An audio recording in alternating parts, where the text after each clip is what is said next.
partir rapidement dans la parole de Dieu.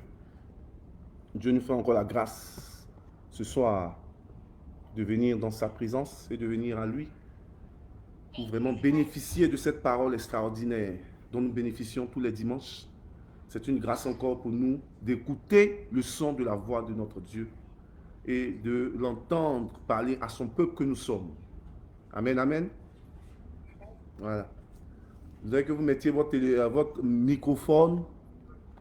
Je voudrais que vous mettiez votre microphone en marche parce que je veux vous entendre me dire Amen. Je veux vous entendre communiquer avec moi. Amen. C'est vrai qu'il y aura quelques petits bruits de côté, de gauche à droite, mais gardons notre concentration. Je veux vous entendre communier. Je veux sentir le peuple de Dieu communier avec moi. Donc mettez votre microphone en marche, s'il vous plaît. Pour ceux qui ne sont pas à la maison, qui sont en voiture et qui sont ailleurs, voilà, vous pouvez fermer votre microphone. Que Dieu bénisse son peuple ce soir. Nous allons aller rapidement dans le livre de Luc 17, verset 21. Luc 17, verset 21.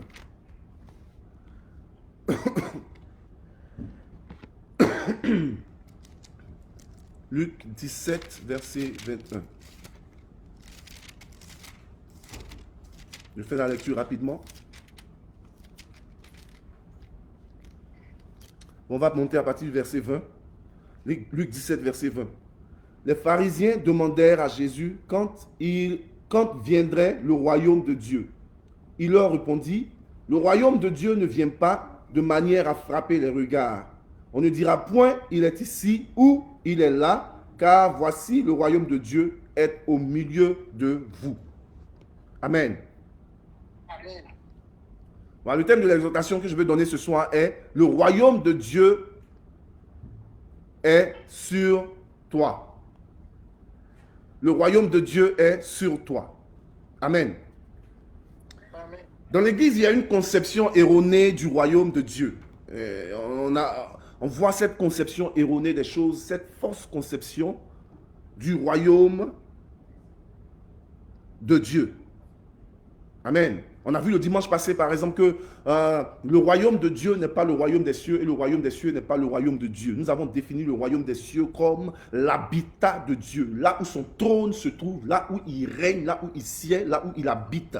Le ciel, comme la phrase même le dit, le royaume des cieux. Il dit lui-même que mon royaume n'est pas de ce monde, mon royaume n'est pas sur cette terre, son royaume n'est pas assimilable, où on ne peut pas assimiler le royaume de Dieu, le royaume des cieux, au royaume d'Angleterre, au royaume de la Côte d'Ivoire par exemple, ainsi de suite. Mais son royaume se trouve dans une circonscription qui est hors du temps et de l'espace, qui se trouve donc dans le ciel. Et on a défini aussi le royaume de Dieu comme étant cette force, cette puissance qui déchire le ciel et la terre, qui déchire le ciel, qui vient des cieux et qui habite en l'homme, qui descend sur la terre pour régner sur la terre. Donc le royaume des cieux a été défini le dimanche passé comme le règne de Dieu. Nous voyons le royaume de Dieu comme étant un village ou une circonscription où un roi règne, c'est vrai. Mais la véritable signification du royaume de Dieu,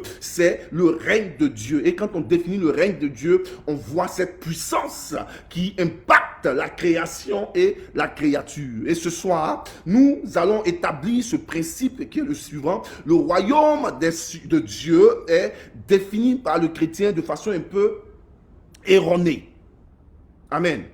Raison pour laquelle nous voyons ici dans Luc 17, verset 21, que Jésus-Christ commence par les pharisiens.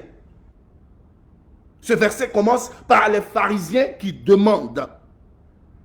Et les pharisiens jouent un rôle clé dans la compréhension de Luc 17, verset 21.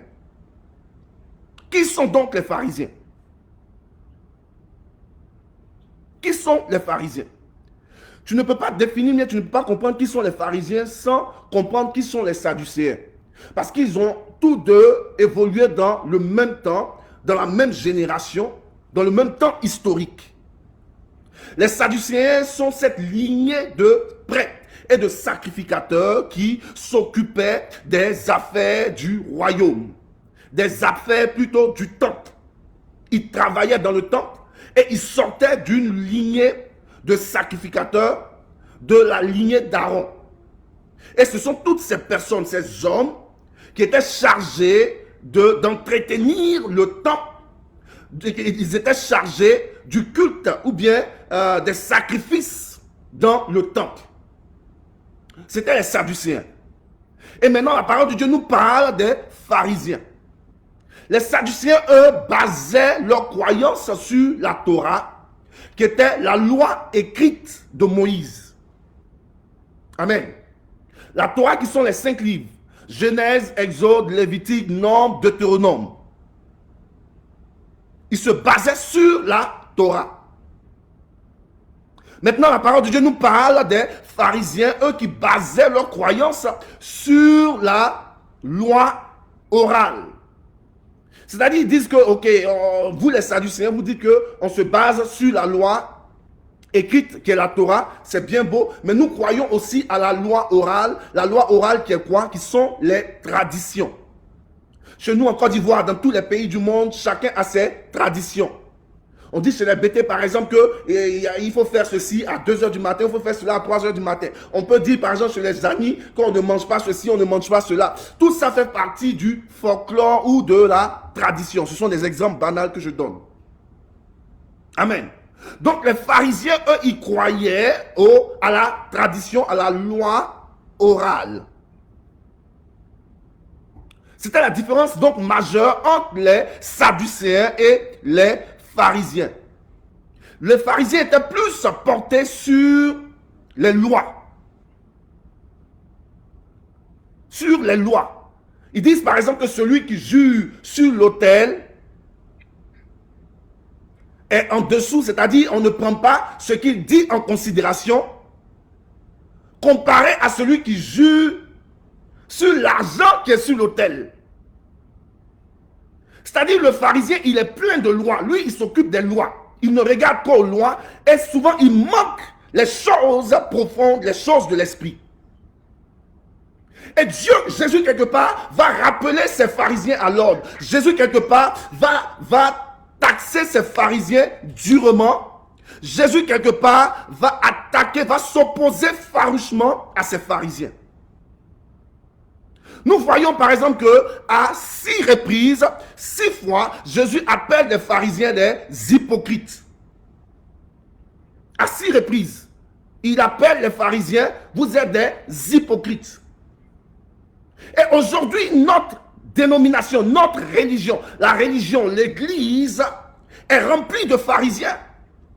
D'hommes et de femmes qui sont assimilés aux pharisiens, qui sont eux basés sur les choses, les lois. Et Jésus-Christ nous appelle aujourd'hui tous des pharisiens. Des pharisiens qui sont des hommes et des femmes qui regardent aux choses qu'on voit, aux choses visibles. 6 fois, ils taxent les pharisiens d'hypocrites. Et dans notre église, dans nos églises, il y a plein d'hypocrites, d'hommes et de femmes, de chrétiens qui ne sont pas vrais. Ils ne font pas ce qu'ils disent. Le matin, on voit des hommes et des femmes qui vont à l'église, bien vêtus, des hommes et des femmes beaux et belles, qui sont devant le trône, en train d'adorer, en train de chanter, qui sont bien, qui savent comment parler, qui savent dire Dieu te bénisse frère. Mais la nuit, ils font des choses bizarres. Mais la nuit, ils sont les plus grands pécheurs. Hypocrites. Et Jésus, à 5 reprises, a appelé les pharisiens aveugles. Il les appelle des aveugles. Et nos vies sont comparables aussi aux pharisiens, à ces pharisiens que Jésus traitait d'aveugles il y a 2000 ans de cela. Parce que nous allons à l'église, nous parlons des choses chrétiennes, nous parlons de la parole de Dieu, mais nous ne voyons pas les choses profondes, nous ne voyons pas les choses mystérieuses de la parole de Dieu. Nous sommes préoccupés par les choses superficielles. Nous sommes des aveugles spirituels comme les pharisiens. Et le Seigneur, notre Dieu, traite les pharisiens aussi de race de vipères. Race de vipères qui prêchent un faux message. Et regardons autour de nous, regardons nos églises, regardons les soi-disant hommes de Dieu qui nous entourent. Le Seigneur nous traite aujourd'hui de race de vipères. Nous sommes aussi des pharisiens parce que nous prêchons un message qui n'a rien à voir avec la parole de Dieu. Race de vipères.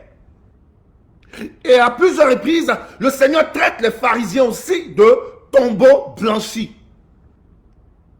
C'est-à-dire beau, blanc, pur de l'extérieur, alors que l'intérieur est rempli d'asticots, l'intérieur est complètement pourri.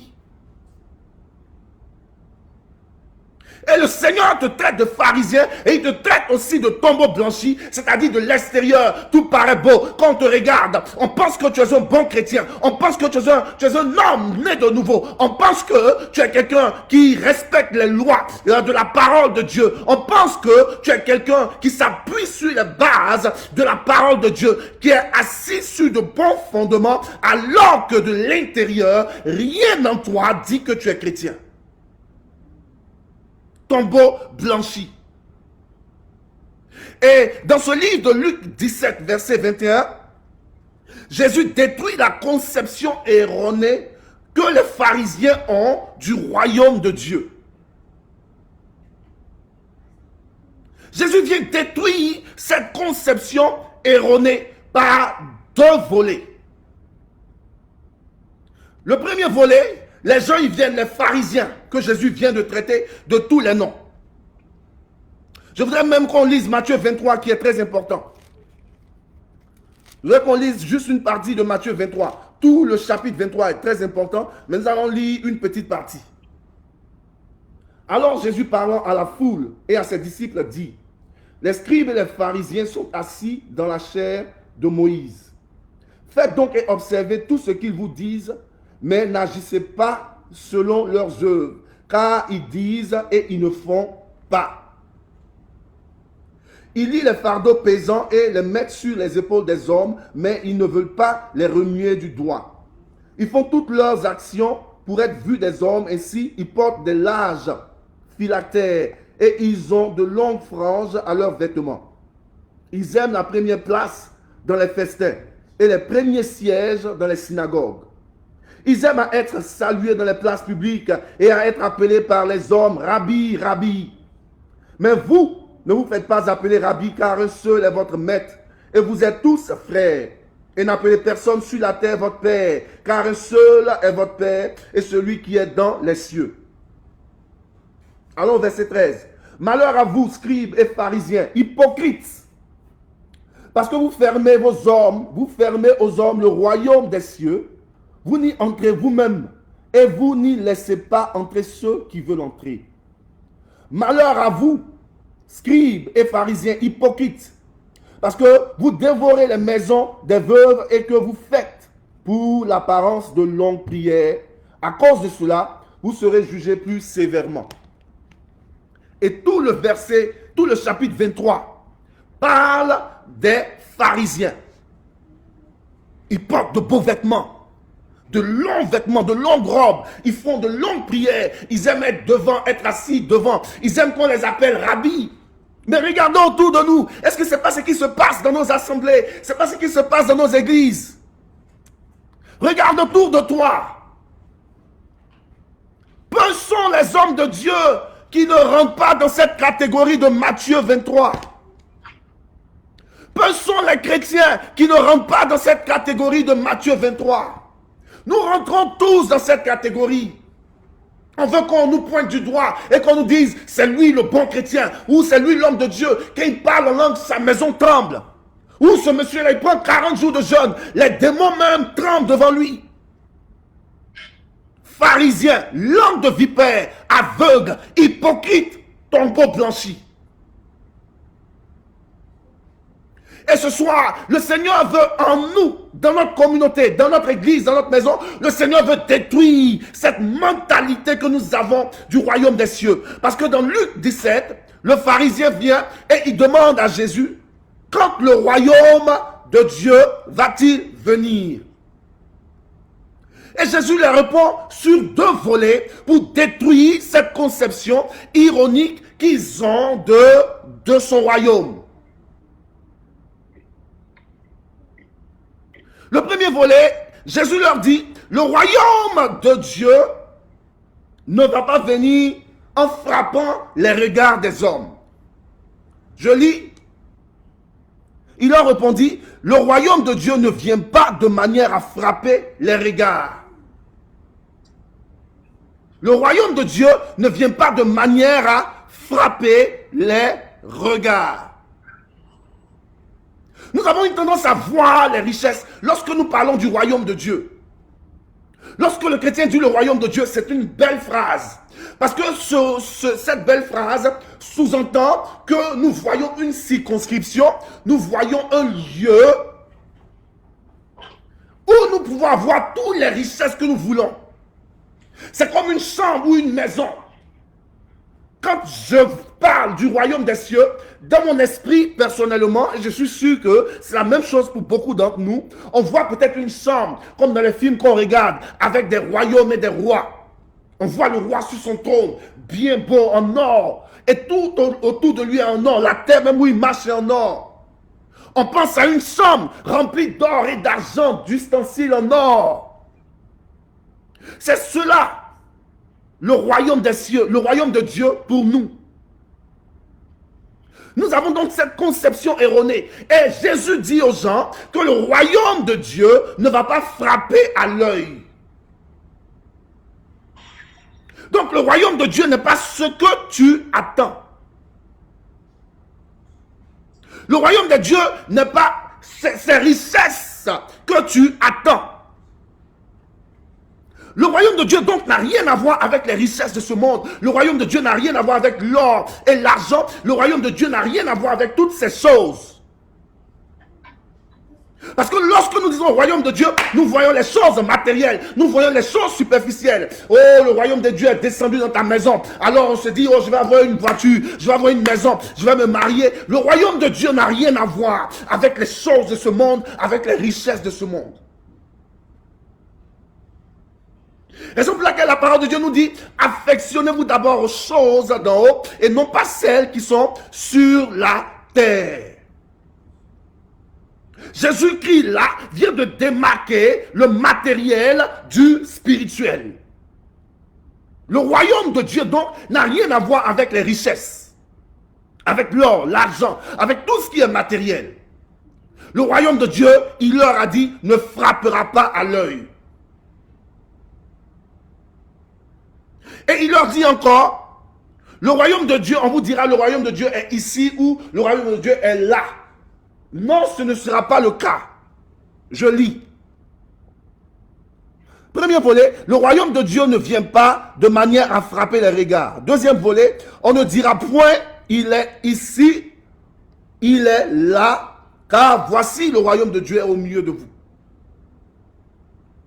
Donc là, Jésus est en train de dire aux gens que le royaume de Dieu n'est pas quelque chose qui est sur la terre, n'est pas une circonscription terrestre, n'est pas une location terrestre où on peut aller et prendre de l'or et de l'argent, où tout brille, où tout est merveilleux. Non, ce n'est pas cela le royaume des cieux. Le royaume de Dieu dont Jésus parle est une location qui n'a rien à voir même avec la terre.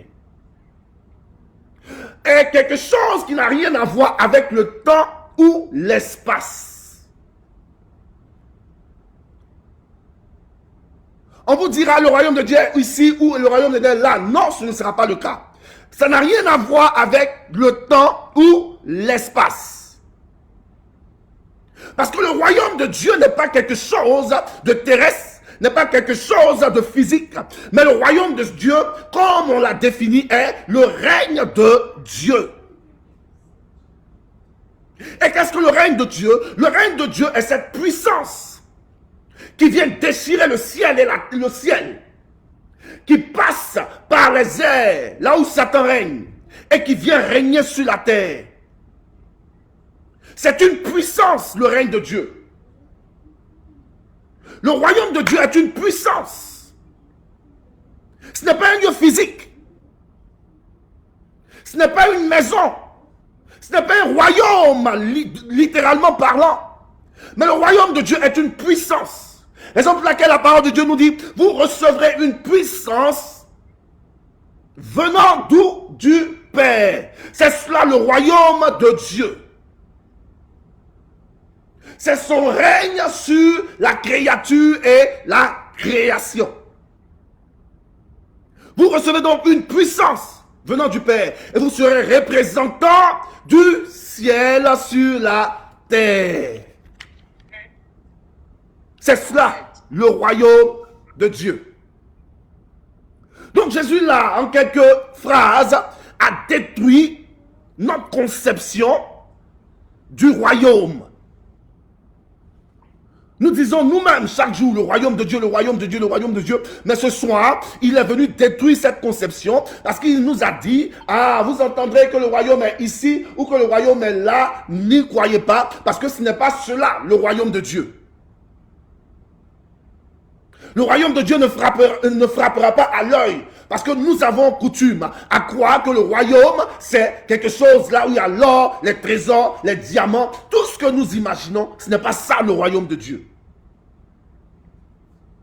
Et il finit maintenant par dire que le royaume de Dieu est au milieu de vous. Le royaume de Dieu est au milieu de vous. Mais il y a quelque chose qui a attiré mon attention là. On dit que le royaume de Dieu ne va pas frapper à l'œil, n'est-ce pas? C'est-à-dire que ce n'est pas quelque chose qu'on va voir, qui va nous attirer automatiquement. On dit que le royaume de Dieu n'est pas comme une maison ou bien un pays, un royaume terrestre où on va rentrer et on va user, on va prendre de toutes les richesses qu'on veut, on sera content, on va se servir à gogo. On a dit que ce n'est pas ça le royaume de Dieu. Mais pourquoi maintenant Jésus va finir, c'est dit par le royaume de Dieu est sur vous.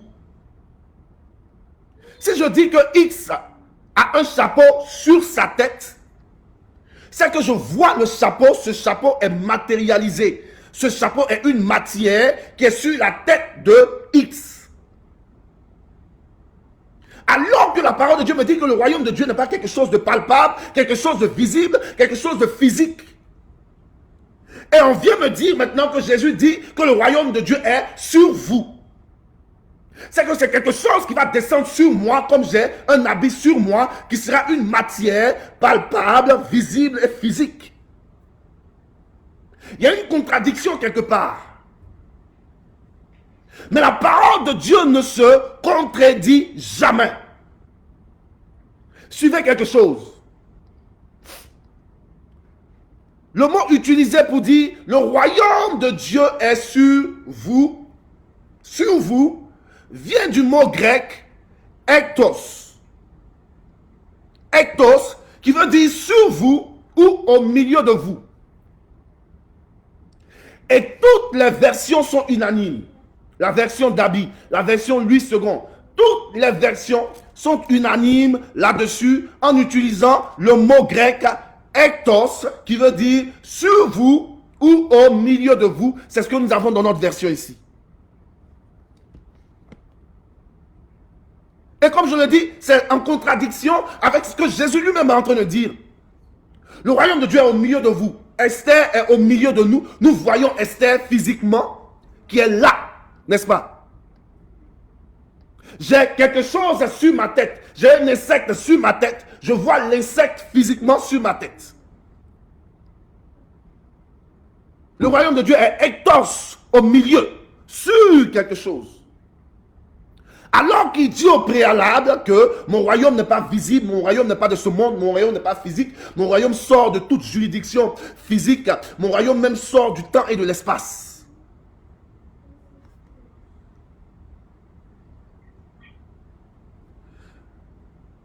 Je comprends parce que quand je fouille dans les Écritures, Je vois que la véritable version utilisée,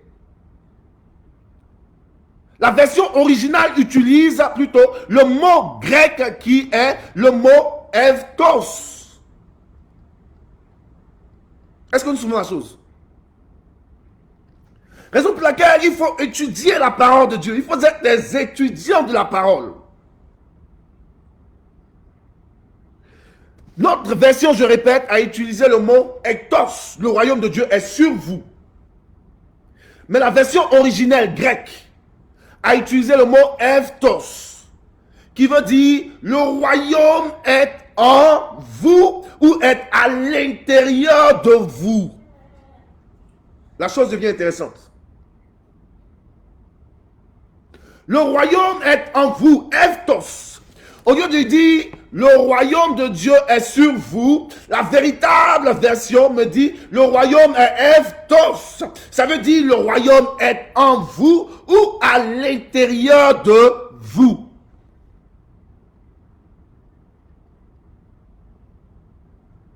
Je comprends mieux Genèse 2, verset 24, qui me dit que l'homme quittera son père et sa mère et s'attachera à sa femme et les deux, tous deux, formeront une seule chair. Je vous disais au préalable qu'en utilisant ce verset, Dieu était en train d'enseigner un message qui va même au-delà du mariage physique que nous voyons dans nos maisons, dans nos familles. Parce que là, il s'agissait du deuxième mariage dans Genèse. Parce que dans Genèse, il y a eu un premier mariage. Parce que la parole de Dieu me déclare, dans le livre de Genèse 2, verset 7, que Dieu a créé l'homme à son image et selon sa ressemblance. Mais qu'est-ce qu'il fait à la suite? Il souffle dans les narines de l'homme et l'homme devient un être vivant. Il s'agissait donc là du premier mariage. Le deuxième mariage était que l'homme quitte son père et sa mère et s'attache à sa femme. Mais le premier mariage est le fait que Dieu souffle dans les narines de l'homme et l'homme devient un être vivant. Pourquoi j'appelle cela mariage? J'appelle cela mariage parce que le souffle que Dieu met dans les narines de l'homme est le rouach, ou le souffle de Dieu, ou en d'autres termes, plus loin dans le Nouveau Testament, l'Esprit de Dieu. Mais l'Ancien Testament appelle l'Esprit de Dieu le souffle de Dieu. Et c'est ce souffle-là que Dieu met dans les narines de sa créature, et sa créature devient donc un être vivant. Mais d'où ce souffle vient? Ce souffle vient où? D'où? De Dieu. Encore une fois, l'homme quittera son père et sa mère et s'attachera à sa femme. Le souffle vient de Dieu. Le souffle, c'est l'Esprit de Dieu, le souffle de Dieu, et qui est ce époux qui quitte à son père et qui vient à s'attacher à l'Église, toi et moi, qui sommes son épouse. D'où l'homme quittera son père et sa mère et s'attachera à sa femme.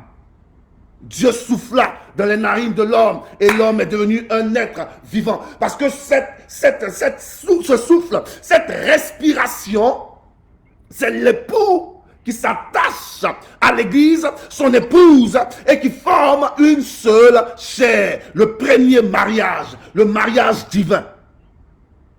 Donc, en parlant de mariage avec Adam et Ève, Dieu est en train de faire allusion à ce premier mariage qui a pris place dans le jardin d'Éden entre lui et sa créature. Est-ce que nous souvenons la chose? C'était donc là le mariage entre le ciel et la terre. C'était donc là le mariage entre un monde et un autre monde. Parce que là, Dieu est en train de te dire que tu portes le ciel en toi. En soufflant dans tes narines, je souffle le royaume en toi. Raison pour laquelle la parole de Dieu nous dit, le royaume est Evtos, au lieu de Ectos. Le royaume est Evtos, le royaume est à l'intérieur de toi. Le royaume n'est pas sur toi, mais le royaume est à l'intérieur de toi. Ne venez plus jamais me dire donc que le royaume de Dieu est sur moi. Parce que le royaume de Dieu n'est non seulement pas une maison ou un village, le royaume de Dieu est une puissance. Et cette puissance est une substance qui descend en moi. L'homme quittera son père, sa mère s'attachera à sa femme. Le souffle, le rouac qui est rentré dans les narines d'Adam et qui a fait de lui un être vivant. Et cette puissance, ce règne, ce royaume de Dieu qui rentre en moi et qui s'attache à moi, qui suis l'épouse de Dieu et qui fait une seule chair avec moi. Est-ce que nous comprenons la chose? Est-ce que je parle à un esprit ce soir? Donc, quand le Seigneur te dit que le royaume est en toi, il est en train de te dire par ricochet que le ciel est en toi. C'est quelque chose d'extraordinaire. Il y a un théologien qui dit, je ne peux pas comprendre comment un Dieu si grand et si puissant peut habiter en moi. C'est une phrase simple, mais qui est tellement mystique et profonde. Comment un Dieu si grand, qui tient l'univers dans sa main, l'univers même, on est un molécule, une petite partie dans l'univers. Mais il tient l'univers dans sa main. Mais la parole de Dieu te dit que ce Dieu-là dit qu'il habite en toi. Et quand il te dit ce soir, mon royaume est en toi, il est en train de te dire que tu as le ciel en toi. Pourquoi tu cherches à gauche, à droite, tu te lamentes quand tu as toutes les ressources du ciel même en toi?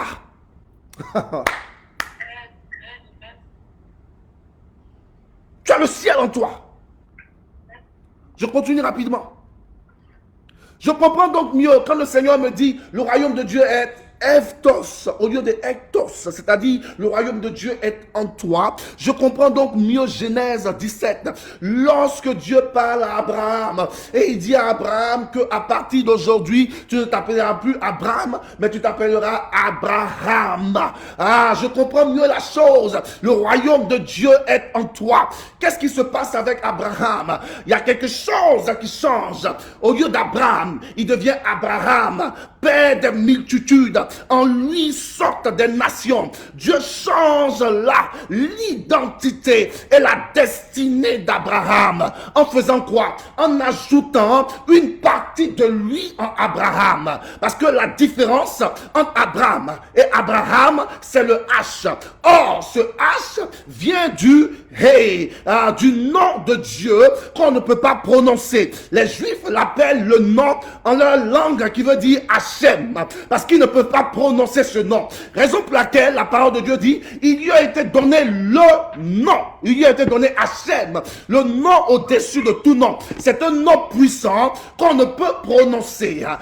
Les autres noms que nous prononçons, nous les prononçons par rapport à notre langue, par rapport à notre ethnie, par rapport à quelque chose que nous pouvons utiliser pour communiquer avec les hommes. Mais le nom que le sacrificateur seul pouvait prononcer, et ce, une fois l'année, est le tétragramme qu'on appelle Yod He Vav He. Et c'est ce He avec le H que Dieu dépose en Abraham. Il dépose ce nom même au milieu du nom d'Abraham, c'est-à-dire divise Abraham en deux. Il divise Abraham en deux et il dépose en Abraham son identité lui-même, Dieu, le He. Et par ricochet, laisse-moi te dire quelque chose. Yodé Vavé, Eché Aye Eché, est celui qui est ou celui qui emmène à l'existence. Celui qui est ou celui qui envoie à l'existence. Qu'est-ce que Dieu est en train de te dire par là? Il est en train de te dire que je te dis ce soir que mon royaume n'est pas sur toi, mais mon royaume est en toi. C'est-à-dire que en toi j'entre en toi, je me tiens moi-même en toi. Raison pour laquelle il dit à Abraham plus tard que moi Dieu, je suis ta récompense. Dieu lui-même est en Abraham. Il habite en Abraham et il est assis en Abraham. Et toutefois que Dieu te dit, mon royaume est en toi, il est en train de te dire que j'ai déposé en toi une partie de moi, une partie de ma divinité. Tu fais partie, je suis en toi. C'est pas merveilleux ça? Quand je vous dis toujours que je suis un réparateur de brèches, je construis les vies, Dieu m'appelle à bâtir des âmes et des vies. Et je veux bâtir quelqu'un ce soir. Dieu te dit que le royaume, son royaume est en toi, parce qu'il veut te bâtir. Il veut changer ton identité. Il dit plus tard à Abraham, on ne t'appellera plus Abraham, mais on t'appellera Abraham. Il a dit à Jacob, on ne t'appellera plus Jacob, on t'appellera Israël. Toutefois que Dieu fait son entrée dans une vie, l'identité de cette vie change. On te reconnaissait par quelque chose, mais on te reconnaîtra par quelque chose d'autre. Amen. Parce que le royaume n'est pas sur toi, je suis désolé. C'est une conception erronée. Le royaume est en toi. Tu as le hé de la vie, le hé qui envoie à l'existence les choses qui n'existent pas. Il existe de lui-même et il se pourvoit de lui-même. Il est la source de toutes les ressources. Il est le commencement de toutes choses. Il est l'origine de toutes choses. Toutes choses ont été faites par Dieu et pour Dieu. Et c'est ce Dieu-là qui habite en toi. Yodé Vavé. Il a dit à Moïse, il lui dit, mais je m'en vais là, tu veux que je dise quoi aux gens? Les hommes me disent, en quel nom tu parles? De quel Dieu tu parles? Il leur dit, dis-leur que Yodé Vavé, Eyé, Hacher, Eyé, je suis ta envoyé. C'est ce Dieu-là que nous servons. Le Dieu qui est l'existence de toutes choses et qui envoie à l'existence. C'est-à-dire que en venant en toi, le royaume est en toi. Il descend en même temps avec tout ce qui existe dans le ciel. Parce qu'il envoie à l'existence, c'est ce que son nom signifie. L'ambassadeur de la Côte d'Ivoire est appelé la Côte d'Ivoire. Parce qu'il est identifié au pays qu'il sert. Et Jésus, Dieu, en descendant en toi, descend en même temps avec tous les privilèges du royaume des cieux. Raison pour laquelle ton identité, ta destinée change. Quand Christ est en toi, tu changes d'identité, tu deviens une nouvelle créature. Il est donc important pour que tu cries à ton Dieu, pour que son règne vienne. Ce n'est pas un jeu. Quand le Seigneur m'a donné la définition de cette phrase, que ton règne vienne, j'ai tressailli. Et toutefois que je le dis, toutefois que je dis que ton règne vienne, parce que je connais l'implication de cette phrase, mon âme, mon esprit en moi tressaille. Parce que cela implique que le royaume est en moi. Le royaume de Dieu est en train de descendre sur moi. Et ce royaume, ce n'est pas quelque chose à prendre à la légère. C'est Dieu lui-même. Comme il est descendu en Abraham, c'est ce Dieu-là lui-même qui quitte son trône. Qui quitte son trône. Et qui vient habiter en toi. Que ton règne vienne. Le royaume est en toi. Et finalement, je finis sur ce point. Le royaume, je comprends quand Jésus dit aux gens, le royaume est en vous.